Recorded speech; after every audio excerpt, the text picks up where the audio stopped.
Hello বন্ধুরা, আমি Arpita and welcome to my channel wake up diaries. এখন ঘড়িতে বাজে ভোর 4টে আর আমি রেডি হয়ে যাব স্টেশন, কারণ আজ আমরা যাচ্ছি বকখালি। আমরা বলতে আমি, তন্নি, রিঙ্কি আর শুভম, আমার মানালি গ্রুপ। হাঁটতে হাঁটতে 10 মিনিটে পৌঁছে যাই স্টেশন। 4:25-এ আমাদের ট্রেন। অলরেডি 4:20 বেজে গেছে, আর কোনো ভনিতা না করে একদম সঠিক সময়ে ট্রেনও চলে আসে।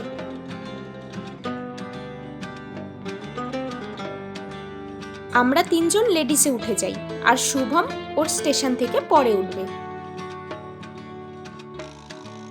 আমি তন্নিকে জিজ্ঞেস করছি আমার মেহেন্দি কেমন হয়েছে। ও নিজের মেহেন্দি দেখাচ্ছে, পাগল। টুকটুক করে আমরা পৌঁছে যাই শিয়ালদা স্টেশন, আর নামখানা লোকাল ধরে নিই বকখালির উদ্দেশ্যে।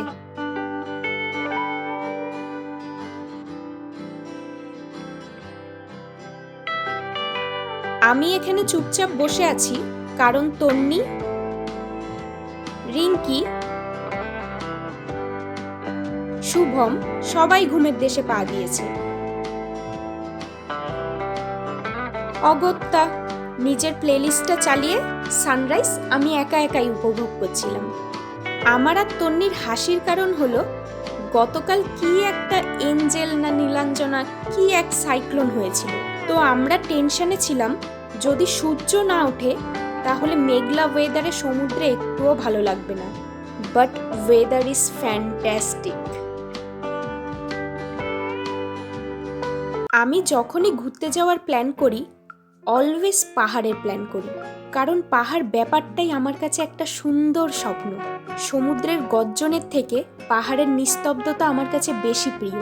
কিন্তু এইবার আর পাহাড়ে যাওয়ার ইচ্ছা ছিল না। পাহাড়ের ওই নিস্তব্ধতা একটু বেশি একাকিত্বে ভোগায়, আর এই একাকিত্বকে ভাঙতে পারে একমাত্র সমুদ্রের গর্জন। আমার কাছে পাহাড় হলো মনকে শান্ত করার একরকম রেমেডি। বাট আফটার মেডিটেশন আমার মন এতটাই শান্ত হয়ে গেছে যে মনকে এবার চঞ্চল করার জন্য সমুদ্রের কাছেই যেতে হবে।